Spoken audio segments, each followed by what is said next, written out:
welcome to another Town Administrator's Update, where I am joined by Town Administrator Paul Sagarino to kind of go over what's happening in town, maybe see where projects underway or where they are, and what's kind of just happening in general. So Paul, thanks for joining me. Pleasure to be here. Once again. So I wanted to start off with some good news.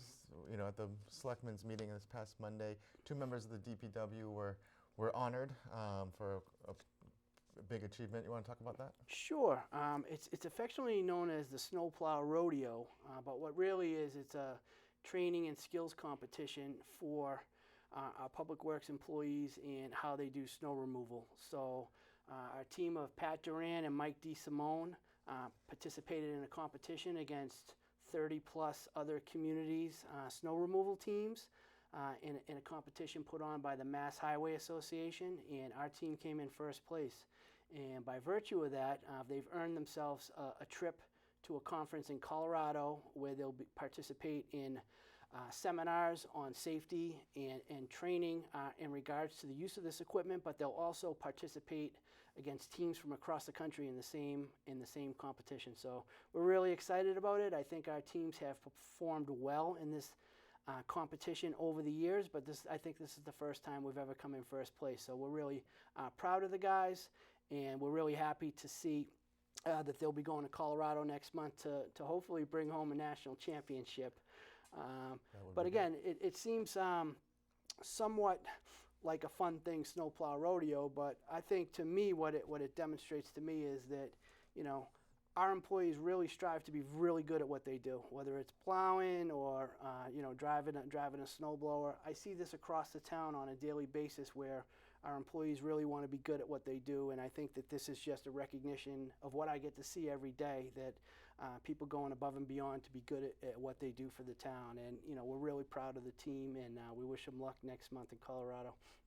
Yeah, and the competition is, it's not only skills as far as driving and plow goes. It's also safety and teamwork. So it's like safety, important teamwork, components. And again, they'll be going to a seminar where they'll be sitting in on additional safety and training seminars prior to participating in the competition. So it's great. It's great for Public Works, and we're happy to have those type of events at a selectmen meeting to acknowledge our employees, because I see that kind of dedication to the job on a daily basis in many departments in the town as I'm going about my work. So it makes me really proud of our employees.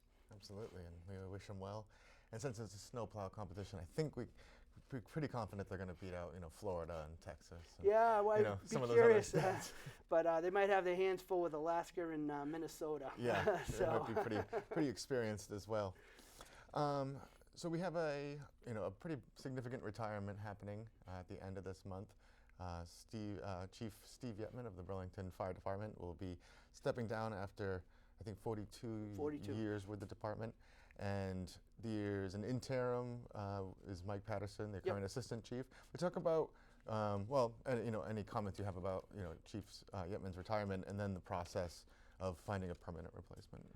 Steve's been a part of my life for the past 15 years. I've seen him just about every single day. So it's, he's a great person. He was a great chief, and over the years he's become a great friend. So I personally am really going to miss him, and he's done a great job for the town.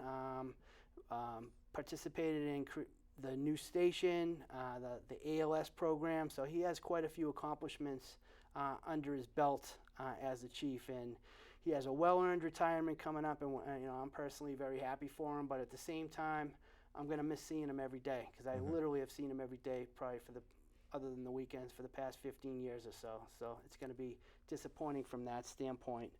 I think we're in great hands with Assistant Chief Patterson. He has all his credentials, and I feel very confident with him leading the department while we search for a replacement. The first step for that is we're going to be looking internally amongst the candidates within the department, and we'll be putting together a team, a search and interview team to do the interviews, and we'll look forward to try to get this thing wrapped up very quickly so that we can name a new chief. So it is possible that Mike Patterson will probably apply for that job, and as well as maybe some other people. I think it was everyone captain rank and above. Yes, is captain eligible. rank and above is traditionally where they've searched for chiefs for in the past, and we thought that based upon the level of experience that you would need to run the department, we thought that was a good, to continue on with that in the future. So that's what we'll be doing first time around. And in that same vein of retirements, Brian Curtin, treasurer, tax collector, who had announced a retirement prior and then came on, and then when that position by ballot measure was changed from elected to appointed, said he would stay on for as long as needed. He has announced that he wants to leave next June 30th, 2020. So this will be the first time since the 70s this has been an appointed position, correct? That's correct. So what's the process for finding his replacement going to be? It's similar. We're in the process now of fine-tuning a job description. We'll meet with the Board of Selectmen to get their input on that, and then they'll be appointing some type of search committee similar to what we did recently with the Assistant Town Administrator, John Denizio. So we'll try to get a pretty diverse search committee there, and we'll get the word out there. Brian will participate in that. During the course of the year, Brian will be tidying up loose ends. I know he's keeping a log of his daily duties, and he's going out of his way to make sure that his successor will be very successful in the position as well. So we're very, very grateful to him for that. Yeah, he's definitely emphasized from the beginning that he wants to make the transition as successful or as smooth as possible. Yeah, so. And again, when somebody's done a job for that long, there's a lot of how do you call it, historical information built up in his head. So Yeah. I know that he wants to try to share as much of that as he can and put as much of that in writing to facilitate a good transition, so that we don't lose anything upon his retirement. So. And another position that is going to be filled is the new Economic Development Director position. I know a committee has been put together. Talk about what kind of considerations are going into forming that committee, and then how it's going to function. Again, we tried to pick a committee that was diverse, covered some departments that would ultimately work with the Economic Development Director. Have some elected officials on there, and I think we're also looking for an Economic Development Director for another community to hopefully sit in on it with us. And they say that the summer is not a great time for hiring, so we've been gearing up for September to put the full court press on that initiative. It's very important to me. I feel like as town administrator, that was sort of like one of my first things that I advanced for the town. That wasn't my particular idea, but I feel like it's my little baby, and right. I wanted to make sure that it gets done right. And so we've been putting some time and effort behind the scenes to get ready for the committee, so that we can do the search properly and hopefully attract the best candidates we can to choose from. Excellent. And another thing that was discussed Monday night, so we're kind of, people, if they didn't see the Board of Selectmen meeting, they can just watch this, and we'll recap everything for them. Was, it changes DPW Director John Sanchez and Council on Aging Director Marge McDonald were there talking about changes to the Beeline. I want to go through, they had announced prior, I think last town meeting, that the Beeline wasn't going to be continued into the future, but they came up with an alternative, to test. You want to talk about that? Yep. Almost since the time I came to the town 15 years ago, the Beeline has been under discussion in terms of whether or not we need to have it, and the ridership. And even since that time, the ridership has diminished quite significantly. And what we found when we spoke to some of our neighboring communities, that's not unique to Burlington. Lexington is experiencing the same thing. Bedford's also experiencing the same thing. And the program is to the point now where it would be irresponsible for us to continue to provide the service in that way, given what the cost would be to the residents.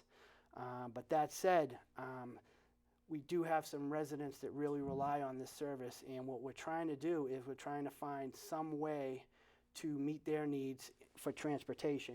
And I credit Marge and John because they've been working, doing yeoman's work and trying to evaluate all the options for the past 6 months to a year. We've sat in on regional groups and tried to see what we could do with Lexington and Bedford if we combined our systems. We've looked at sort of an Uber bus model that some communities have done on the West Coast. And ultimately, None of the options were feasible because they were either even more expensive than how we do it now or more labor intensive. And ultimately, John and Marge came up with a system that we're going to be piloting while the Beeline is still operating. So it's scheduled to operate through the end of June of this year. And what we wanted to do is try this program now while the Beeline was still operating and see if it might be something viable to replace the Beeline. And what it is a voucher system where you can come down and sign up and demonstrate a need as to why you need the transportation service, whether you don't have access to a vehicle or you have an inability to drive a vehicle, and that'll be vetted. You'll have the opportunity to choose what type of transportation you want, whether it's a taxi, an Uber, a Lyft, a limo. And then the program would then determine how many rides you typically use a week, and then reimburse you perhaps up to like $10 per ride. So a little bit different of a service, but we're trying to make sure that we do come up with something to help those people that really do need the Beeline and will suffer the most when we discontinue it. So. Well, there's some advantages to this, you know, if it works, because one, it's point to point rather than waiting for a bus, and two, you know, like you said, I think it was brought up at the meeting, either John or Marge mentioned that they did a look at, you know, peak traffic times in Burlington, and a ride within town is usually, you know, $10. Yep. And right now, I guess what the Beeline, if you average how many people use it, how many rides they take, it comes out to be about $14. About $14 a ride currently. So it will be more efficient for the user, hopefully, and it will be hopefully more cost effective for the town as well. Just got to make sure we get everybody all trained up on how to use the Uber app. And that was, well, again, that was why we wanted to sort of get it going while the Beeline was still operational, so we could sort of work out those kinks. I'm sure that there's a lot that we'll learn as we progress with the pilot program. We'll be able to say, hey, here's a problem, this is what we need to do to resolve that, and you know, we'll work out the kinks as we go along.